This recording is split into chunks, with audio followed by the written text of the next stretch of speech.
I seen the message that my dad sent to me yesterday, and it hit me a certain type of way, like emotionally. I didn't really know if I was gonna say anything back. I didn't know how to approach it. I spoke to so many different people. I got so much different feedback, but ultimately I had to sit with myself and really understand and grasp the frustration of a hard-headed son. Over the last 6 to 7 years, he's been begging me and pleading with me, yo, chill out, stop, yo, get off the internet, yo, help me do this, do that. And I went against that, and subconsciously I was doing it because I wanted to reach him in another way. Like I just felt like I wanted attention, and the attention that I wanted, I got the attention, but at what cost? Like, I want to mend the relationship with my dad, and I'm not mad at what he said. Everything he said was accurate. Me engaging in stuff that doesn't concern me, or me trying to, I was a son trying to stick up for his dad and his dad's friends, but I didn't need to do that, because sometimes not saying anything is saying everything, and silence is golden, and all those things like that. So I needed that message yesterday to kind of close that chapter and move on to the next phase of my life, and take accountability and move on and understand and enjoy the rest of the time that we have here on earth, because we don't know how long we're gonna be on earth. And the biggest thing is accountability for my actions. And he wasn't wrong for nothing he said. Like, he was dead on, and I respect everything he was saying, and I understand. And I hope that is the first steps for us repairing our relationship. I want to apologize to Irv's family. Like, I was way out of line for speaking for y'all. I should have never even said anything. I apologize for that.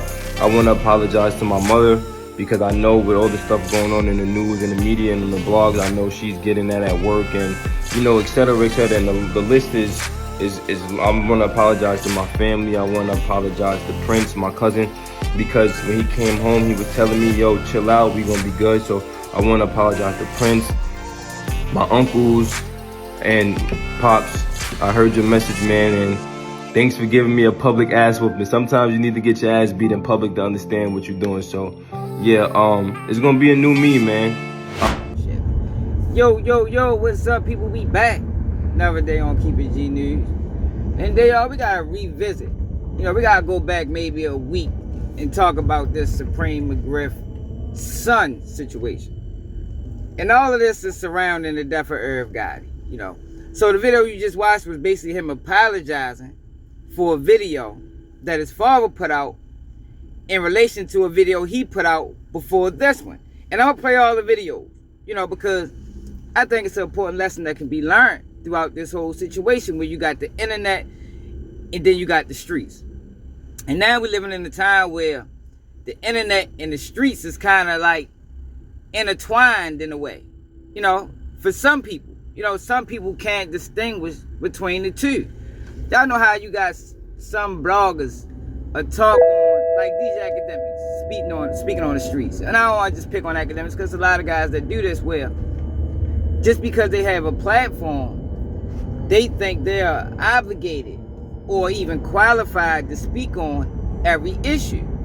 Now, the death of Irv Gotti, 54 years old. I don't know if the full scope of his death got revealed yet, but nevertheless, it's sad to see Irv Gotti go so early. 54 years old is still young. He still had a lot of life to live. But him and 50 has been at odds for quite some time now, and we see how 50 operate. Once you on 50 bad side, you is on 50 bad side forever. Like, his shit don't change, it don't stop. This where we at. In this video, before we even get to all of that, because some people might not even know what's the beef between Supreme and 50. People say that Supreme dropped the bag on 50, but it's a lot more detailed than that. Supreme first met Ja Rule and his boss Irv Gotti at the video shoot for the song Get the Fortune, back when Ja was still a part of the group Cash Money Clique, and still tried to hit the mainstream. Supreme was now getting paid, and in return he had Irv and Ja under his wing, gave them protection, safety, solved their problems and scared off the gangsters and street cats, while giving Ja and Irv street cred, cause nobody wanted to mess with the Supreme team. So they became close business partners. In 1999, Ja was robbed for his chain at gunpoint by a guy named Troy, who accused Ja of sleeping with his girlfriend while he was in jail. Troy ran away with the chain and Ja called Supreme for help, who then promised to handle it. Ja then shot a music video for the song Murder for Life on Jamaica Avenue, and 50 decided to pay him a visit and say what's up, as they're from the same neighborhood. Supreme was there too, along with all the other Murder Inc. associates and everybody from the hood. They were all showing Ja Rule love while 50 was there by himself, almost like an outsider or someone who just passed by. Ja and Black Child from Murder Inc. said what's up to him and walked away. The same day they went to a party at Club Amazura and the two met again. But this time 50 had Troy with him, the guy who robbed Ja Rule for his chain. A friend of mine's robbed Ja Rule. And I'm in a club, and I see the I'm like, hey, what's up? You know, chilling. He see me kicking it with get robbed him, and he feel like, oh shit, I shouldn't speak to this dude because I know the kid robbed him, but I know this kid, I grew up with him. And he misinterpreted the conversation because he see me laughing and us talking, but he didn't know I grew up with the guy. You're talking to a guy who you don't even know up this other guy. Yeah. And now all of a sudden they think you're in cahoots with this guy. Yeah, because you see you laughing and talking, they figure you laughing and talking about them. He's over here right now with me, you know what I'm saying? I got your chain, he just came back on the block. I took your chain from him, I got your chain, right? And that was that.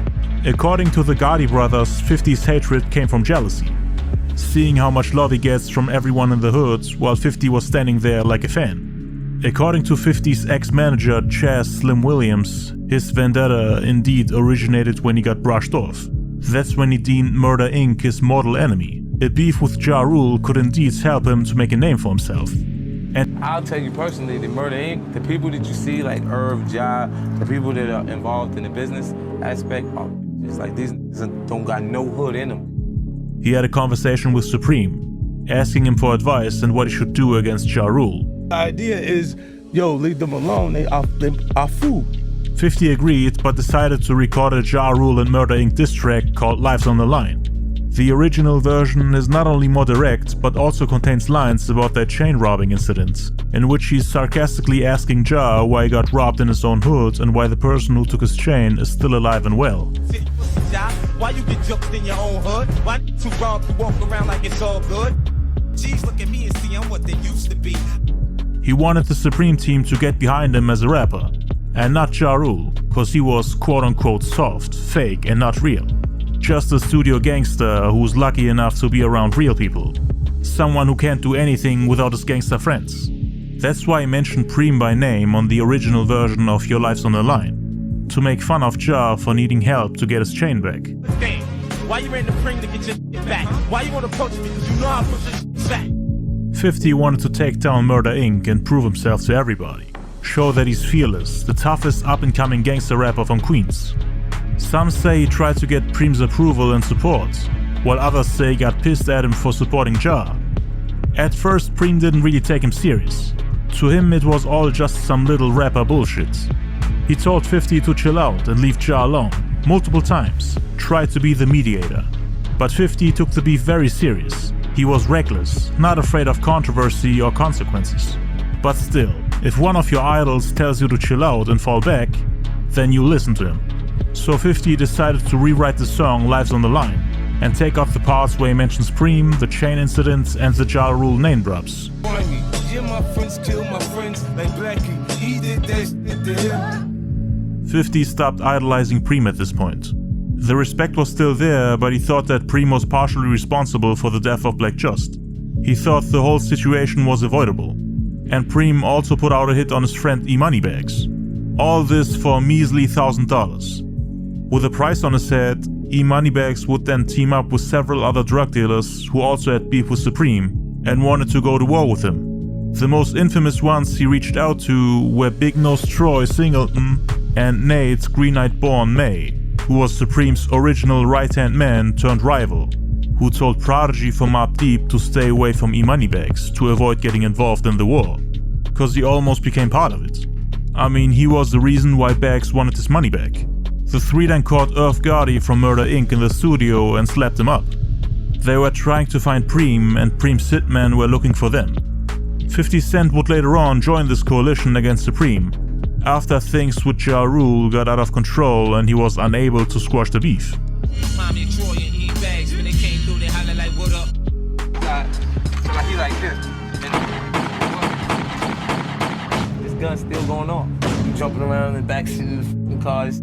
You don't know whether you gonna get up out this bitch or not, man. You know what I'm saying? And then you in the rearview mirror, looking at you. You got a hole in your face. You don't know if you gonna hit that bullet. It's gonna kill you. Nick was a professional leg shooter. It was like bang, bang, bang, bang, bang. On your legs. You can't kill a nigga like that. 50 was hit in the hand, arm, hip, legs, chest and left cheek, which resulted in a swollen tongue, the loss of a wisdom tooth and a slightly slurred voice. He was then driven to a hospital nearby, where he spent 13 days. The assailant, Daryl Harmo Baum, was killed 3 weeks after the shooting. Now it's clear that I'm here for a real reason. Cause he got hit like I got hit, but he ain't breathing. There were multiple reasons for the shooting, which I will touch on in this video. Most importantly, the song Ghetto Quran, the beef with Ja Rule, and 50's disrespect towards a man named Kenneth Supreme Mcgriff, who was the man who put out the hits and the main leader of the Supreme Team, which was a large crack-dealing organization that operated throughout the 80s in New York. The headquarters was in Paisley Park, South Jamaica, Queens. That's now since everybody caught up to speed, right? So basically Supreme and 50, you know, a lot of people think Supreme is actually 50 fault. But you see what was going on. Supreme was running the streets, 50 was a stick-up boy, and 50 was always the type, and you can still judge that by how he is today. 50 hold grudges, 50 don't play by no rules, 50 go low, low, low. You understand what I'm saying? And he went low when Irv Gotti died by posting that he wished that Irv Gotti was alive so he could see his come up. And 50 was out of line for that. I think that shit was goofy. I don't respect it. Ain't nothing slick about this and the dead. Especially as a grown-ass man, you supposed to know better. But we see 50, like I say, he don't play by the rules. He play by his own rules. And once you on his bad side, once he deem you an opposition, all bets is off. But back to this phone conversation. Back to Supreme and Supreme's son. So I showed you the video of Supreme's son basically apologizing for his father. But what you didn't see was the video that Supreme's son put out in relation to 50 response to Irv Gotti death. People gotta know when it's a time to, and a place to joke and be serious and like, you know, like my man Irv is in the hospital right now and you making jokes on Instagram, but you want people to sympathize with you because you got 9 times. It don't make sense to me, bro. Like, shit is not a game, not a joke, man. People really love Irv, man. So we gonna see you. But on another note, Irv is one of the most influential, important people in the hip hop game ever. He had something to do with Jay-Z, Ja Rule, DMX, Ashanti. Let's not forget that. Let's not forget who Irv and Murder Inc. was to the culture, right? Now is the time for no jokes.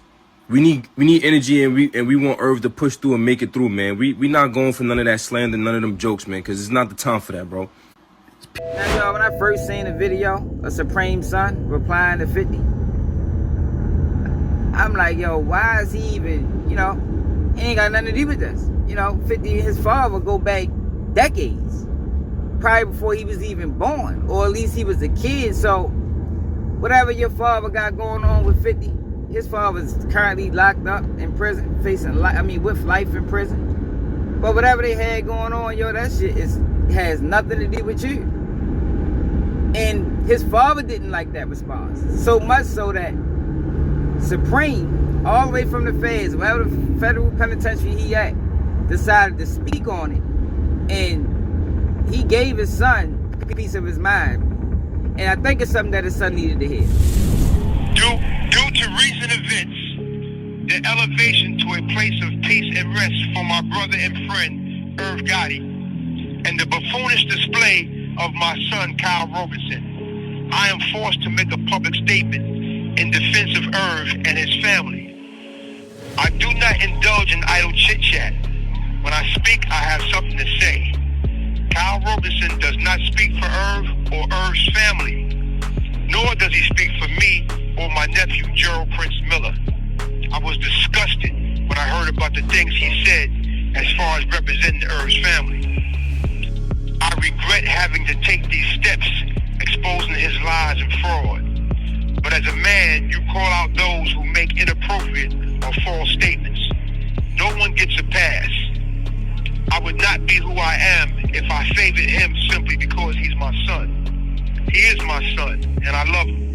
But I will never condone or associate with his conduct and behavior on the internet. I let him know men don't argue and beef behind a mic on the internet. Real men move in silence. He had a choice, me or the net. He made his choice. And until he forsakes the clown show, which is the internet, I will never speak or associate with him, especially when he makes veiled threats talking about we. Who is we? Prince and myself do not promote threats of violence. We different. We are masters of self-defense.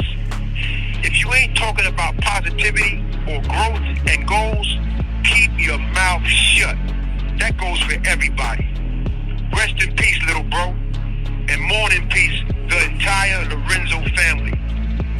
If a person refuses to learn, leave that person alone. I gotta go.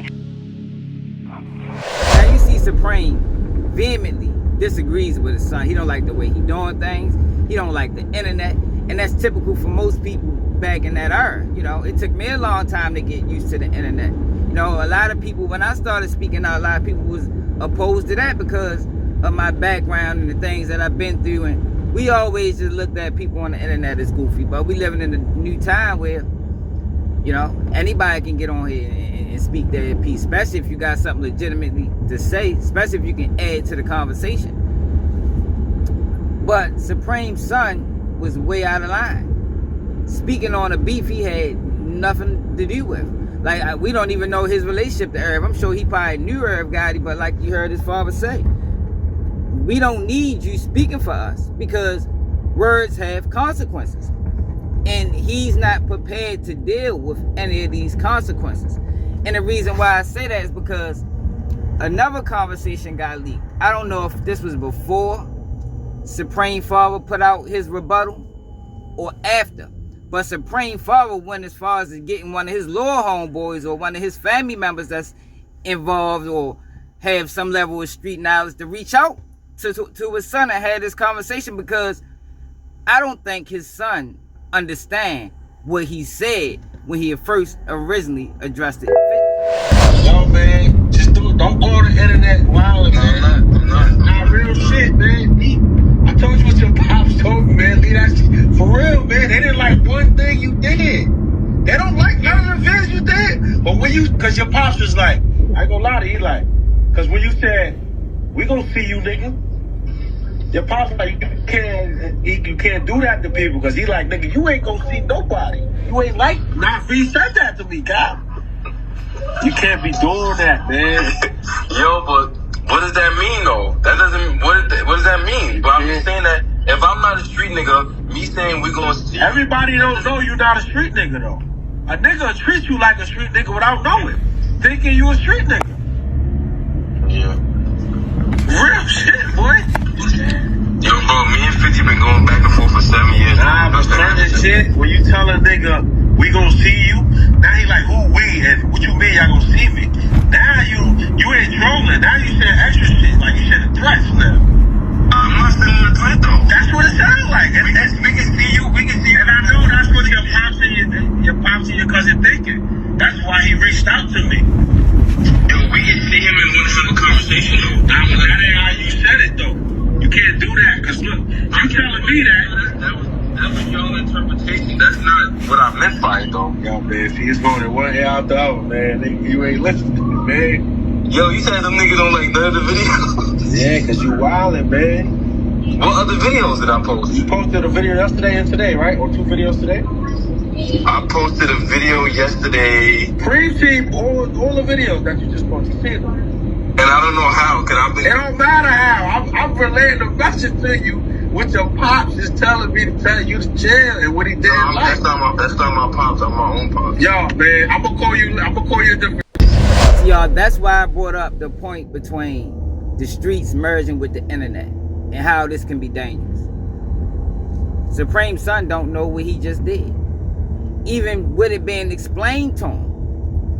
And I don't know who he was on the phone with, but whoever he was, salute to him. You can tell he cared about him. He gave him some real information. But it's only but so much information you can give to a person that don't want to receive it. And what he said was real. Yo, you basically threatened that man. And Son didn't even understand what you mean. How I threatened him. You know, that can mean anything. He told that man, we're going to see you. In street terms, that means when I see you, it's up. Anything can happen. When I see you, it might be only one person walk away from this. And he don't get it.